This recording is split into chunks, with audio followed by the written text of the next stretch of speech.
বলেন, ফারাজি মত বলেন, মানে ৭৩টা মাযহাবের মাদ্রাসায় কিন্তু তাফসীর পড়ানো হয়। তাফসীরটা কি? নেড়া আরবি, একটা করে কোরআনের আয়াত আর কিছুটা নবীর হাদিস। তাহলে একটা আরবিক জিনিসের উর্দু তর্জমা আমি নিজের মন মতন করব, আরেকজন আপনার মন মতন করবে। কিন্তু যখন তাফসীর করবে কোন শিক্ষক, এর কিন্তু বাইরে যেতে পারবে না। পারবে কি বাবজিরা? পারবে? পারবে না।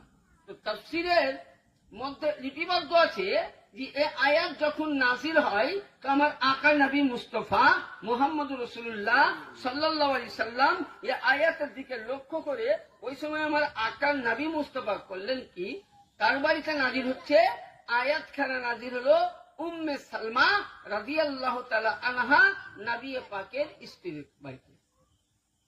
এবং এটা আপনি মিশকাত শরীফের হাদিসে পাবেন, মিশকাতুল মাসাবি কিতাবে।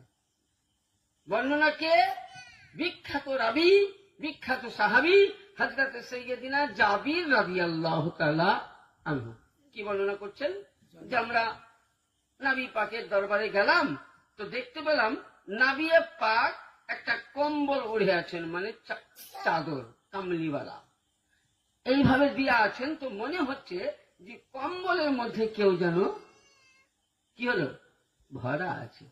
তখনই আল্লাহর নবী দুহাত তুলে বলছেন, আল্লাহুম্মা হাউলাই আহলি বাইতি, আল্লাহুম্মা হাউলাই আহলি বাইতি, হে আল্লাহ এরাই আমার পরিবার, এরাই আমার বংশধর।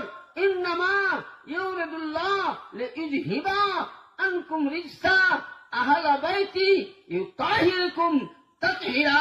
আল্লাহ চাদরের মধ্যে যারা রয়েছে এরাই আমার আওলাদ, এরাই আমার সন্তান, এরাই আমার পরিবার।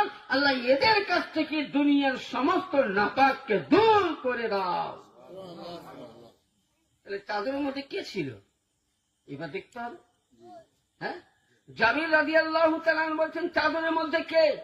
নবী চাদর খুলে দেখছেন না হযরতে ইমামে হাসানে মুস্তাফা, ইমামে হুসাইনে পাক, মাওলায়ে কায়নাতে পাক, খাতুনে আতহারে পাক আলাইহিমুস সালামা এবং নবী পাক 5 জন, আর 5 জনকে নিয়ে পাক পঞ্জাতন। পাক মানে পবিত্র, তন মানে দেহ, পঞ্জা মানে 5 জনকে নিয়ে একটা পবিত্র দেহ।